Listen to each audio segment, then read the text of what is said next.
Olá, seja muito bem-vindo. Hoje nós daremos continuidade aos nossos estudos sobre igreja. Nós já estamos falando a respeito desse tema há alguns vídeos e vamos, antes de mais nada, recapitular o que nós já falamos. Na primeira aula nós falamos sobre a importância da igreja, nós falamos que a igreja, que é composta pelo povo de Deus, é um lugar importante para a comunicação do evangelho e acolhimento de pessoas que necessitam de uma nova vida em Cristo. Falamos que nela, na igreja, nós aprendemos o caminho que nos conduz à família de Deus. Nós aprendemos que a igreja ela não é apenas a estrutura física que abriga o povo de Deus quando eles vão adorar a Deus. Não é só isso. Nós vimos que a igreja é um local de edificação dos relacionamentos.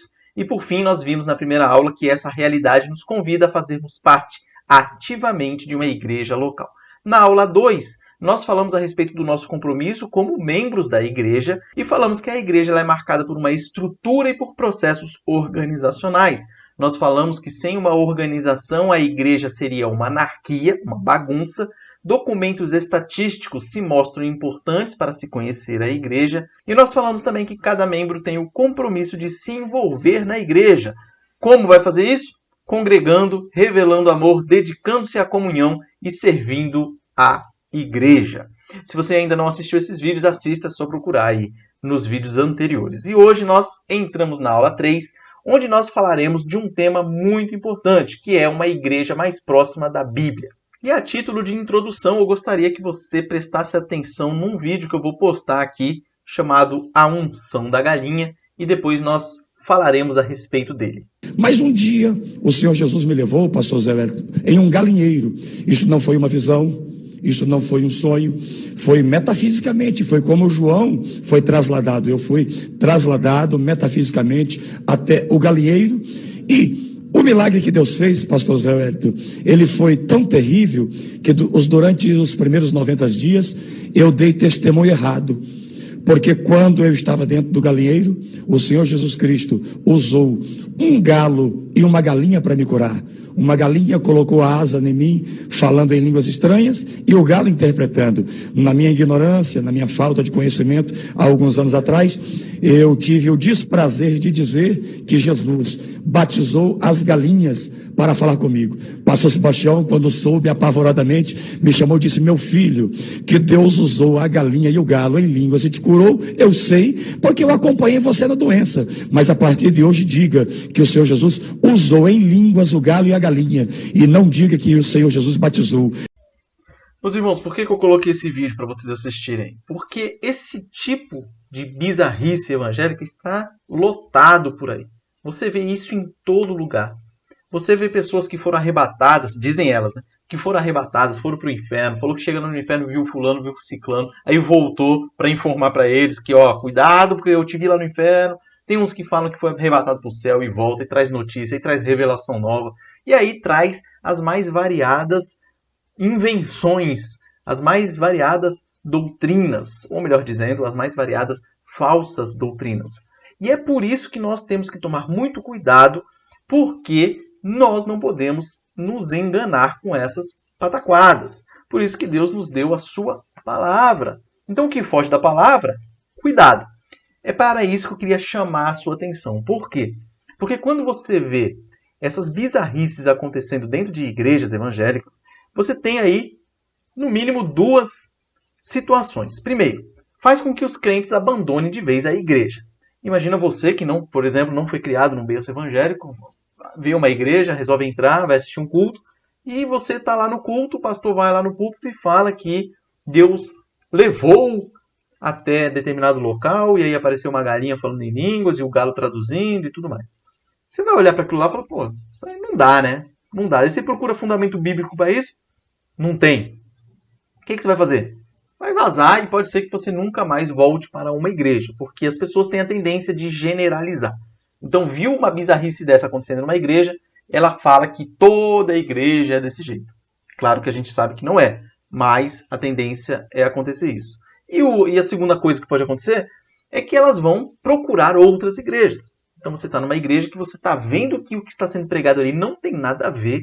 Você procura na sua Bíblia, não tem nada a ver. Você questiona a pessoa que está falando ali determinada bobagem. A pessoa fala que você não tem fé, que você não acredita na revelação de Deus ou qualquer coisa desse tipo. E aí, o que você vai fazer? não vai ficar ali, você vai acabar procurando outra igreja. E é esse ponto que nós queremos trabalhar hoje aqui. Qual igreja nós devemos buscar? Para início de conversa, vamos ver o que nos diz a palavra de Deus. Atos capítulo 2, versículos 37 a 42. Diz assim as Sagradas Escrituras. Ouvindo ele estas coisas, que coisas? Uma pregação que o apóstolo Pedro estava fazendo em Jerusalém na ocasião do Pentecostes.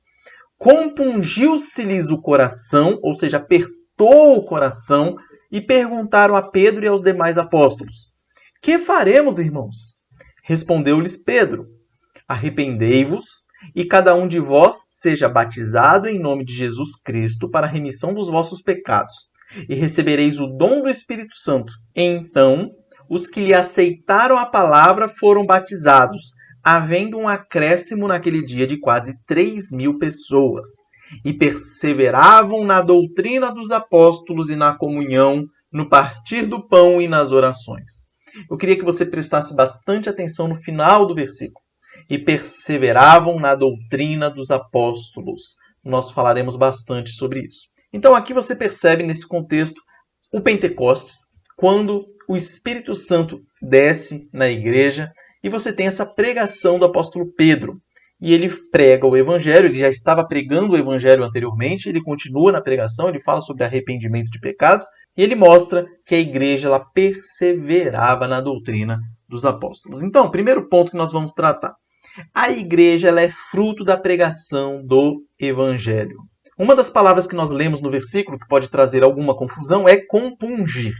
Essa palavra nada mais é do que perfurar. Você pode entender também como constranger, como apertar, que foi o sentido utilizado dessa palavra aqui. Então, ao ler essa passagem, você pode perceber que quando o apóstolo Pedro pregou o evangelho, a palavra de Deus perfurou, penetrou o coração dos ouvintes. Veja o que diz lá em Hebreus 4:12. Porque a palavra de Deus é viva e eficaz e mais cortante do que qualquer espada de 2 gumes e penetra até ao ponto de dividir alma e espírito, juntas e medulas, e é apta para discernir os pensamentos e propósitos do coração.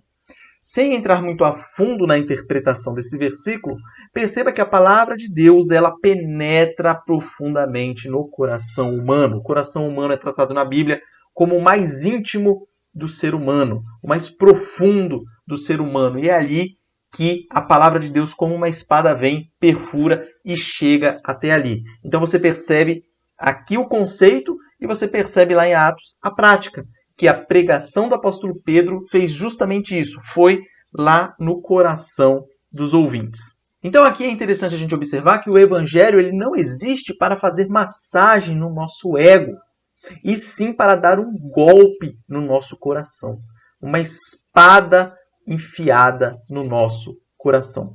Isso é importante, mais para frente nós vamos ver que hoje está muito em moda o tal do evangelho light ou o evangelho inclusivo, que alguns falam por aí, que na verdade esse termo já é redundante, porque o evangelho ele já é inclusivo, mas não no sentido que esse pessoal dá. Então perceba que o evangelho ele não é algo para você... Lógico, a consequência dele fará com que você se sinta bem. Nós falaremos disso mais para frente.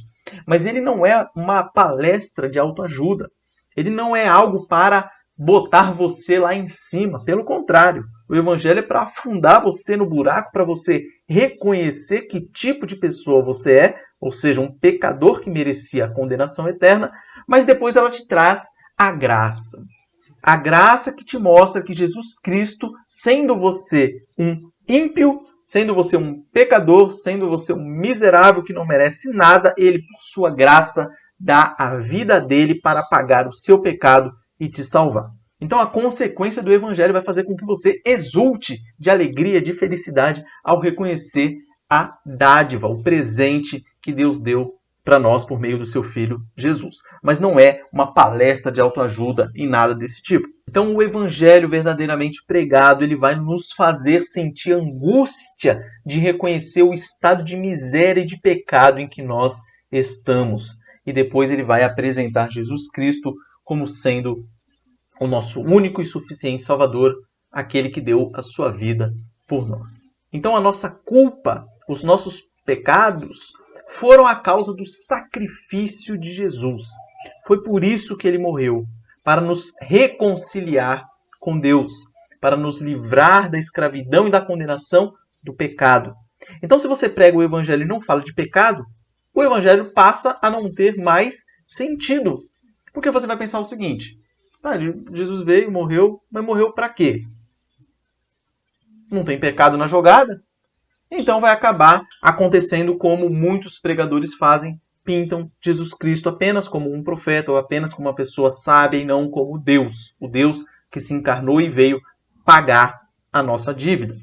Então, com esse golpe no peito, dado aí pela palavra, pela pregação do Evangelho, os ouvintes do apóstolo Pedro clamaram: que faremos, irmãos? Perceba a agonia, a angústia que aquelas pessoas estavam tendo ao ouvir a pregação do Evangelho. Compungiu o coração, apertou o coração e eles exclamaram: e agora? Foi me apresentado o Evangelho, o que nós vamos fazer? E a resposta de Pedro mostra que o golpe do Evangelho ele não é para a morte, mas sim para a vida. Depois de apresentar aquele retrato escabroso da pessoa pecadora, ele vem com a graça, mostrando que Jesus Cristo morreu por você e por mim. E no decorrer da pregação, o apóstolo Pedro convoca os seus ouvintes, primeiro, para se arrependerem dos seus pecados. Depois, para serem batizados, que grosso modo mostra a rendição daquele que está sendo batizado a Jesus como seu Senhor. E como consequência disso, nós temos o perdão dos nossos pecados e a presença do Espírito Santo que vem habitar em nós após a conversão. Percebam que na pregação do apóstolo Pedro não tem nada de promessa quanto a bens materiais. Não tem nada dizendo que você vai se converter, você vai ser bem-sucedido, você vai ter carro, casa na praia, casa no campo, dê 10 e Deus vai te dar 20 e coisas desse tipo, que hoje é muito pregado dentro da teologia da prosperidade. Mas também a teologia coaching também fala muito a respeito disso, não tão ligado assim a bens materiais, mas muito ligado a bens emocionais. Vai falar que você convertido, você vai ser o cara, você vai liderar a sua empresa, você vai ser o bambambam, vai ser um artista, vai ser o que quer que seja, vai ser um cara autossuficiente, você vai ser o cara. Então perceba que tudo isso é distorção do Evangelho. O que nós vemos dessa pregação do apóstolo Pedro é que o perdão de Deus é tudo. O perdão de Deus é tudo. A purificação dos nossos pecados, ela é fundamental. Nós também vemos que a remissão da nossa culpa é nossa urgência. E paz com Deus e com o seu Filho Jesus, isso sim é o grande presente do Evangelho. Então você percebe que o Evangelho em si é simples. É isso que nós vemos na pregação do apóstolo Pedro. Ele pregou o Evangelho, houve arrependimento, houve conversão e houve consequências de tudo isso. Lógico que toda essa operação foi conduzida e promovida pelo Espírito Santo. Mas você percebe que não tem muita firula, não tem muita invenção. São coisas simples. E é nesse contexto que a igreja nasce. Então esse é o primeiro ponto e um dos mais importantes do que nós veremos hoje, que é que a igreja é fruto da pregação do Evangelho. O segundo ponto trata da genuína conversão. Aqui nós vamos ver que a igreja ela é fruto de genuína conversão. O que isso significa? Nós temos pregação do Evangelho, nós temos a contrição que é feita pelo Espírito Santo. A consequência disso é o arrependimento e a conversão. Dois termos que são importantes da gente definir. Arrependimento. Arrependimento nada mais é do que reconhecer a culpa e lamentar o que se praticou e desejar algo diferente. O arrependimento, ele não é o remorso. Você geralmente tem remorso quando você pratica algum pecado e você é descoberto. E você fica com vergonha, você fica com remorso, etc. O arrependimento verdadeiro é aquele que vai fazer com que você mude a sua atitude. Você vai buscar não mais praticar aquele ato que você se arrependeu de ter praticado. E é isso que nós vemos com a conversão. A conversão ela é a inversão de rumo. Sabe aquelas placas de trânsito que tem um desenho, uma seta assim, né? E tem um risco vermelho no meio, falando assim, por exemplo, a proibida conversão. Nada mais é do que você estar num sentido na rua, aí tem um espaço, daria para você fazer a volta, mas ali é proibido fazer isso. Conversão é isso, é você estar indo num sentido e voltar. É você inverter o rumo para o qual você estava indo. Então aqui nós vemos essas duas figuras importantes, o arrependimento e a conversão.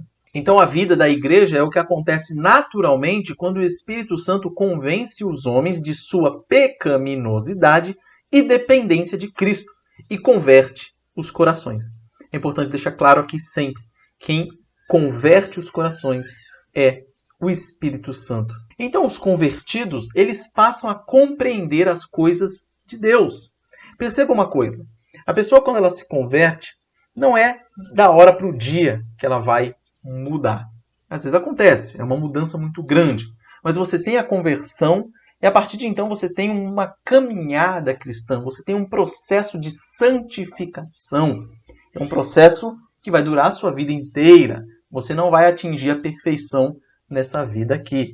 Então você percebe o seguinte, a pessoa foi convertida, ela passa a compreender as coisas de Deus, coisas que antes para ela era loucura. Para aquele que não discerne as coisas espirituais, a pregação do Evangelho é loucura.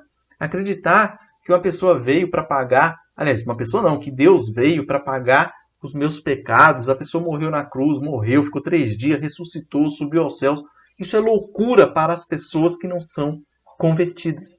Então, o primeiro ponto, quando a pessoa é convertida, é passar a entender, a compreender as coisas de Deus, o plano de redenção e etc. Então, os convertidos, eles também têm substituído seus corações de pedra por um coração de carne. É interessante uma historinha aqui para a gente entender essa questão do coração de pedra e coração de carne. É muito utilizada essa analogia na Bíblia, se referindo a corações de pedra. Os faraós lá no Egito, no Antigo Egito, eles quando morriam, eles achavam que eles seriam julgados da seguinte maneira, pelos seus atos, pelas suas obras, e aí o coração deles seria colocado numa balança e uma pena na outra balança. E se ele fez muita coisa ruim, humanamente falando, em vida, o coração dele pesaria mais do que a pena, e aí ele seria condenado. Então muitos faraós, ditadores e que fizeram coisas cruéis em vida, eles pediam para que quando eles morressem, o coração dele fosse tirado e fosse colocado ali uma pedra, ou uma pedra em formato de escaravelho, aquele besouro muito comum no Egito. Por que isso? Porque na cabeça dele, na hora que ele morresse e ele fosse para o julgamento, quando eles fossem pegar o coração, eles pegariam a pedra e colocariam na balança uma pedra e do outro lado uma pena. Uma pedra não faz nem bem nem mal, é neutra, ou seja, ela não pesaria mais do que a pena. E aí o que aconteceria? Ele seria salvo, não seria condenado. Então por isso que diversas vezes a Bíblia faz essa referência a corações de pedra por corações de carne. Ou seja, um coração de pedra, um coração que não sente nada, é neutro, um coração entorpecido. Tira e coloca um coração de carne, que tem sentimento, que sente, que ouve e discerne as coisas espirituais. Então os convertidos ele tem isso. Os convertidos eles também têm renovadas as suas vontades. Você sabe que o homem natural, a pessoa não convertida, ela tem a inclinação para o pecado. Porque o pecado habita em todos nós sabemos disso. E a pessoa não convertida, ela tem aquela inclinação. A pessoa não convertida, ela não pode e ela não quer buscar a Deus. Ela nem quer e nem pode. A partir do momento da conversão, isso muda. E aí a sua vontade, ela passa a ser renovada. E em vez de você ser inclinado para o pecado, você vai ter a vontade de fazer as coisas que agradam a Deus. É por isso que diversas vezes na Bíblia fala a respeito de que Jesus Cristo ele nos libertou da escravidão do pecado. Escravidão do pecado é isso, é você não querer e não poder ir atrás das coisas que agradam a Deus, e sim as coisas que agradam o seu coração, as coisas pecaminosas. E a conversão ela faz com que essa vontade seja alterada. E os convertidos também eles são inclinados para aquilo que é bom. E o que é bom? É aquilo que agrada a Deus. Aqui nós não podemos confundir as nossas ações com o nosso coração. Você pode fazer uma ação, humanamente falando, boa, mas mesmo assim está pecando. Por exemplo, você pode querer ajudar um morador de rua, não com a motivação de trazer algum conforto para aquela pessoa ou algo desse tipo. Você está, às vezes, ajudando aquela pessoa para se autopromover. Se você fizer isso, mesmo que a sua ação externa seja boa, você vai estar pecando, porque você vai estar agindo com o coração, com a motivação errada. Você vai estar procurando a sua própria glorificação. E isso é um erro. Então, você percebe que o convertido ele vai ser inclinado para aquilo que é bom, ou seja, é aquilo que agrada a Deus. Então, eles passam a desejar tudo aquilo que procede de Deus, aquilo que Deus manda para nós, principalmente a sua palavra, a Bíblia, e eles passam a ter sede da palavra de Deus. Então, eles vão ser inclinados para a Bíblia e vão ter sede, vontade de aprender as Sagradas Escrituras. E isso será uma característica muito forte num convertido verdadeiro. Percebam o salmista falando a respeito dessa vontade, dessa sede pela palavra de Deus. A lei do Senhor é perfeita e restaura a alma. O testemunho do Senhor é fiel e dá sabedoria aos simples. Os preceitos do Senhor são retos e alegram o coração. O mandamento do Senhor é puro e ilumina os olhos. O temor do Senhor é límpido e permanece para sempre. Os juízos do Senhor são verdadeiros e todos igualmente justos. São mais desejáveis do que ouro, mais do que muito ouro depurado, e são mais doces do que o mel e o destilar dos favos. Além disso, por eles se admoesta o teu servo, em os guardar a grande recompensa. Aqui, a lei do Senhor, o testemunho do Senhor, os preceitos do Senhor e os mandamentos do Senhor, o mandamento do Senhor, são todos praticamente sinônimos de palavra de Deus na sua integralidade, ou seja, a Bíblia inteira, os 66 livros que compõem as Sagradas Escrituras. Então você percebe aqui o jeito poético e bonito que o salmista fala a respeito da sede pela palavra, pela lei, pelo mandamento de Deus. Com isso nós aprendemos que os mandamentos de Deus, a lei de Deus para nós, ela é perfeita e ela não é uma carga, não é algo pesado para nós. Nós deveríamos nos alegrar por Deus ter dado as suas normas para que nós sigamos, porque ela é perfeita. Não tem nada melhor do que as normas, do que as leis, do que os mandamentos que Deus nos dá. Então, antes de ser algo ruim, não, deve ser visto como algo bom, algo maravilhoso. Afinal, é uma lei vinda do próprio Deus para nós. Ainda falando sobre a genuína conversão, o caráter do convertido ele deve estar motivado a buscar ardentemente o conhecimento das Escrituras. Mas devemos ficar atentos, porque além do desejo provocado pela conversão, a conversão ela vai trazer aquele desejo, nós temos também a necessidade do conhecimento doutrinário para a vida prática na igreja. Nós falaremos a respeito desse conhecimento doutrinário daqui para frente. Mas entendam que a Bíblia diversas vezes traz as palavras sã doutrina, mostrando que há uma doutrina correta e se há a correta também há a errada. E nós devemos focar, lógico, na certa. Então, no terceiro ponto e último do que nós trataremos hoje, fala sobre a igreja e a necessidade de exposição bíblica. É fundamental que procuremos uma igreja em que o evangelho ele é genuinamente pregado e onde a doutrina dos apóstolos é ensinada com coerência. Nós vimos um exemplo no início de incoerência, algo que não tem nada a ver, a tal da unção da galinha. Aqui também é importante a gente dizer que a doutrina dos apóstolos não se confunde com uma doutrina inventada pelos apóstolos, pelos autores bíblicos. Não. Nós entendemos, claro, que a Bíblia ela é inspirada por Deus, e lógico, se aqui nós tratamos da doutrina dos apóstolos, nada mais é do que a doutrina de Deus, escrita por meio dos apóstolos. Então não confundam uma coisa com a outra. A doutrina ela é de Deus, ele que inspirou os apóstolos a escreverem, tanto os apóstolos como os profetas. Então é isso que nós devemos buscar numa igreja. É fundamental que nós busquemos isso, que lá haja o evangelho genuinamente pregado e a doutrina ensinada com coerência, sem invenção, sem 9 horas, sem nada da cabeça da própria pessoa.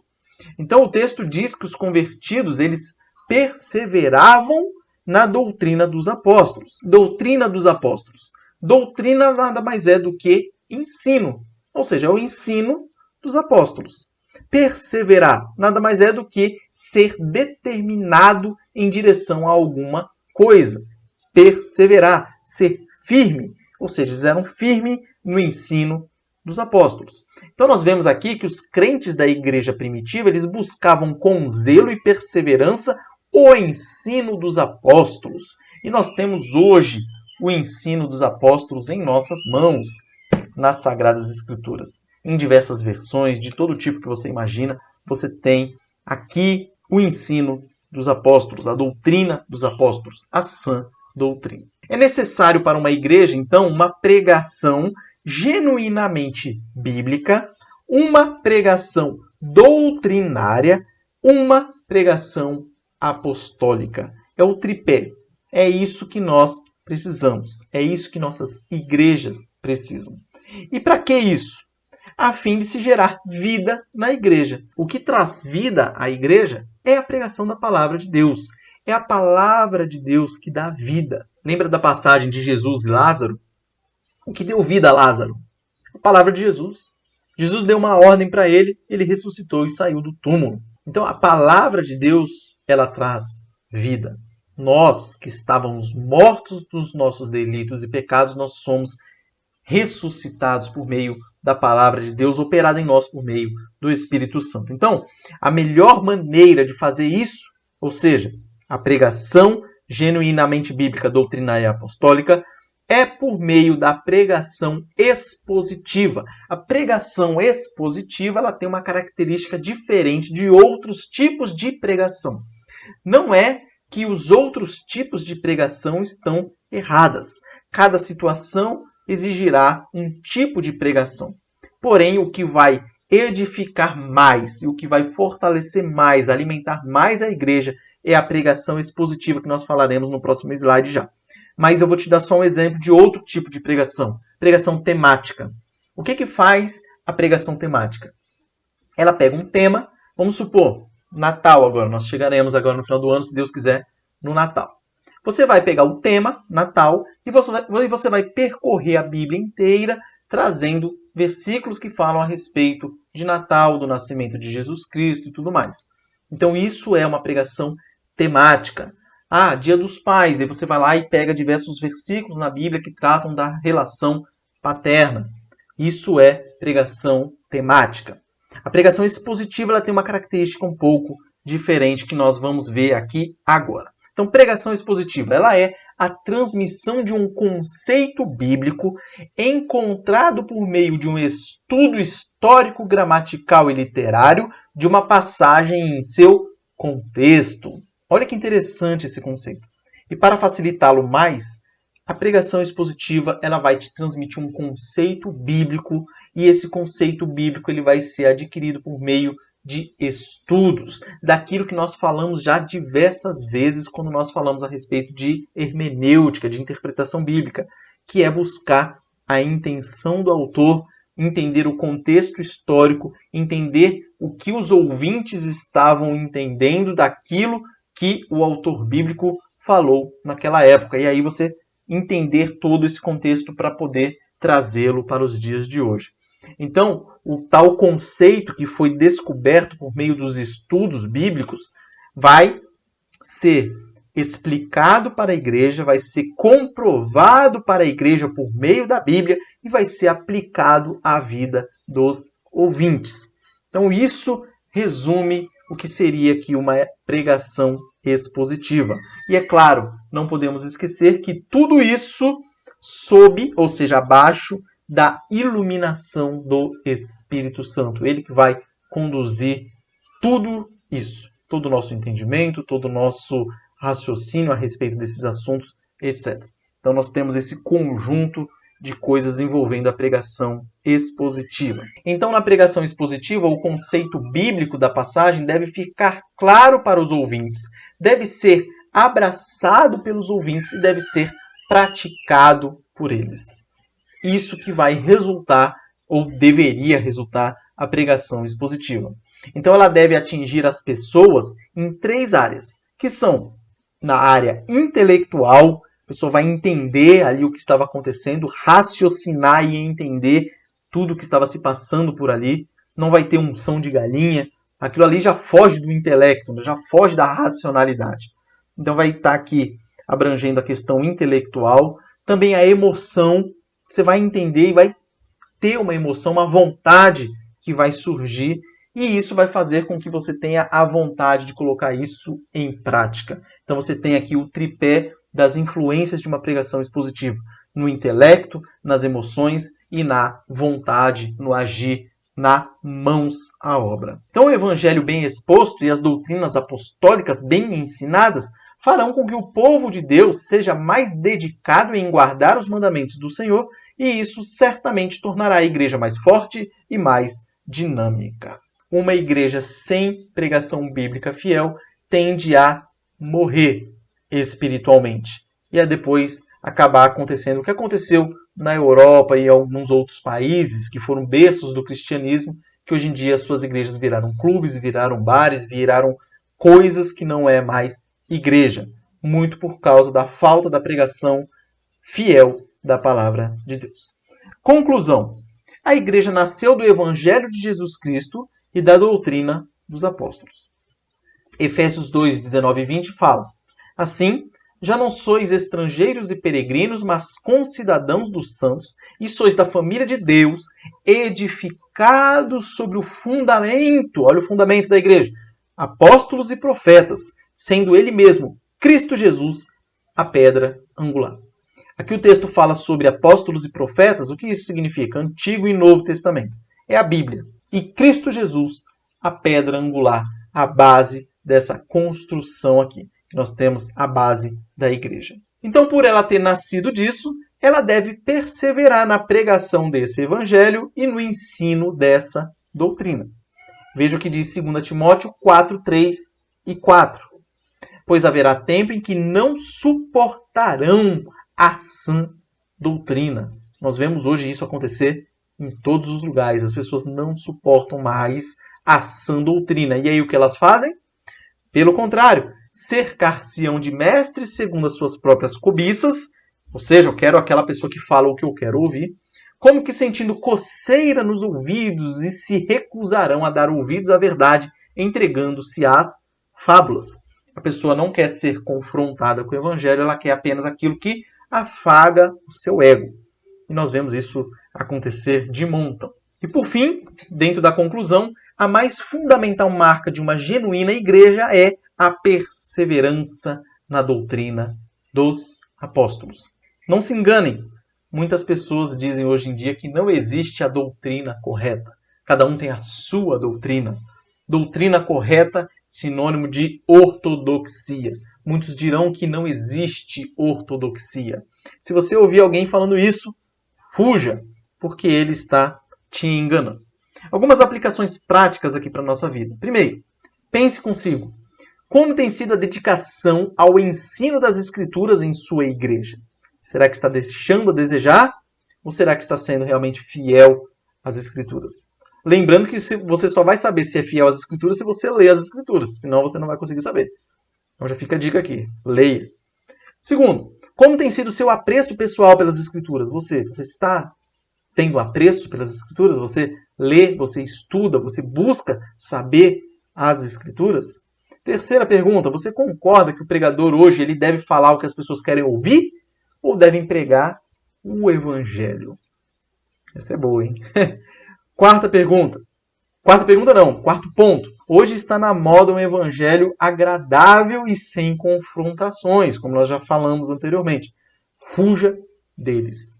Se subir alguém no púlpito falando coisas que não tem nada a ver e buscando apenas exaltar o ser humano e colocar o ser humano num pedestal, fuja dessa igreja. Não fique lá ouvindo bobagem. Afinal, o que o ser humano merece por mérito próprio é a condenação eterna. A salvação apenas pela graça e é Jesus Cristo que tem que ser exaltado no culto e não o ser humano. 5. Avalie o seu coração. Veja como está a sua caminhada cristã, como está o seu comportamento e lembre-se da sua conversão. Converta-se se você estiver caminhando num caminho que não agrada a Deus.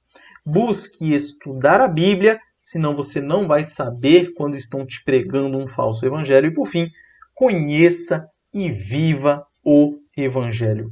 Estude, aprenda, ouça bons sermões, leia a sua Bíblia, ore, busque crescer espiritualmente, ouça conselhos de cristãos mais experientes e dê conselhos aos cristãos menos experientes. Viva o Evangelho, tanto na sua vida individual, como na sua vida familiar, no seu emprego, nos seus estudos, na igreja, em todo o lugar. Essas são algumas aplicações daquilo que nós vimos dos estudos de hoje. Então é isso. Se ficou alguma dúvida, mande nos comentários e, se Deus quiser, nos vemos aqui no próximo domingo. Que Deus abençoe muito a sua vida, abençoe essa semana que se inicia. Um forte abraço e até a próxima.